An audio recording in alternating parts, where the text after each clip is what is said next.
Welcome back to some new r/malicious compliance stories, where people comply to the letter but not the spirit of a request. I hope you had a great day. The first story is called Stop Talking. I work for a call center. We handle customer questions, complaints, and help process transactions on the person's account. As the third call of the day, I receive a distressed woman who is needing to take out our withdrawal to help pay for rent because she received a notice to vacate. I give my usual greeting and let her know I'll be helping her today. I set up my plan of going over her contact information and then providing information on any withdrawal availability. I start with confirming her address, and all breaks loose. I drowned her goldfish, I ran over her dog, and I mowed over her bunny rabbits in the backyard. She proceeded to scream at me when I attempted to give her instructions on how to update the address. She told me very boldly that she will not be calling anyone and that it is my job to fix the problem. Due to her employment status, I am unable to update address information and we have to send them back to their HR for an update. I keep trying to explain to her why I couldn't, but she wouldn't listen. When I was finally able to get a word in, I explained to her that I would be unable to process her withdrawal request. Due to an IRS guideline, the address on file must match the address on the notice. Since it does not, I could not help her. She then started screaming at me even wilder. She kept telling me that it's my fault this happened and that I need to fix this situation. Now, my job has a zero tolerance for escalated participants. I could have easily put her on hold and reached out to our escalations team. I decided that I would keep the call, because she wasn't threatening me in any way, just being unreasonable. I attempted again to give her information on who she could speak with, but she kept talking over me.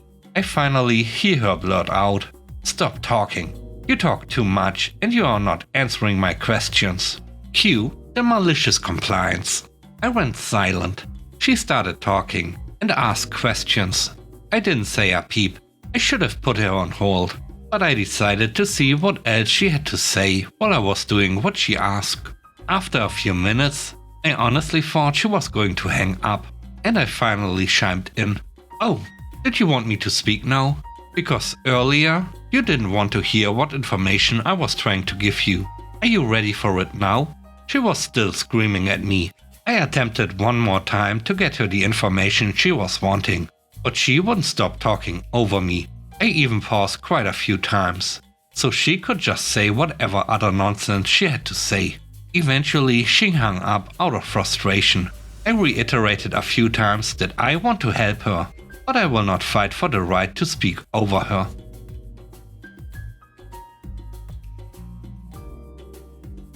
The next story is called Fishy Mails. I work in a medium-sized tech company. IT securely periodically sends out fake phishing emails. And if you click the links, you get enrolled in phishing awareness courses. All of this is quite sensible. However, IT also sends round emails which are very fishy. They come from an odd sender, trying to instill a sense of urgency, often asking you to do some odd thing with your computer. Install this software and ignore the warning. Click on the link on this external site. I'm pretty sure when it's an IT email, but as it's asking me to do things that I warned against in the phishing training, I'll always report it as suspicious. I have a feeling it's not just me. Now, anytime IT sends such an email, they send a warning in Slack prior to it, highlighting it's a real email and asking us not to report it. The third story is called Just Following Orders. This happened 20 years ago. My dad owned a painting company. I worked for him in various ways in high school and college. I also got a few friends hired for summer work too. One morning we were on an exterior job, and my dad came by to check on the progress and speak to the foreman. He saw a friend and me on the side of the house prepping to paint. He told us to tape up the gravel stones next to the foundation and walked away.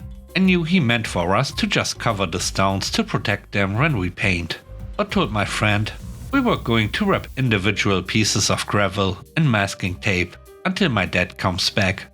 As my dad walks by, he sees us taping individual pieces and loses his mind. We had probably 25 to 30 little stones in tape.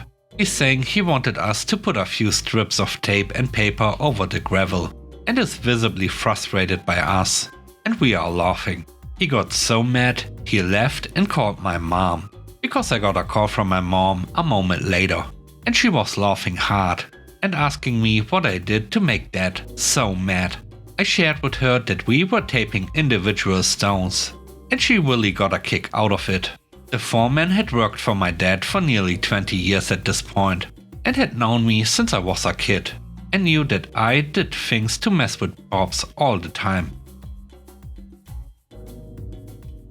The last story is called He Knew. Retail employment.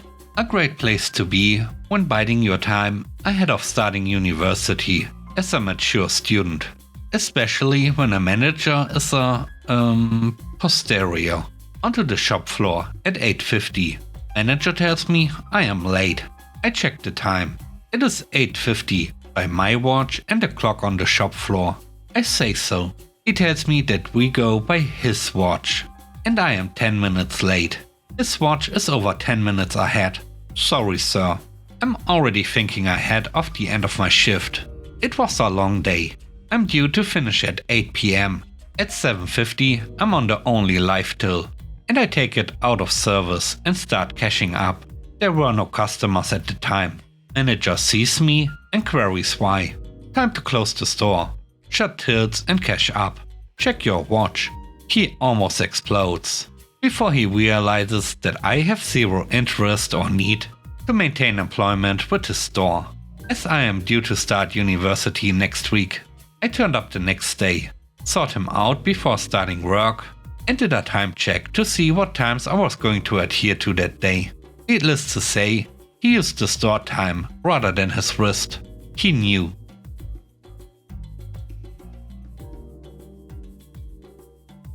Thanks for watching the video. I hope you enjoyed it. If you did, please don't forget to leave a like, comment and subscribe. And if you have time, watch another one of my videos. And now, I hope you have a great day.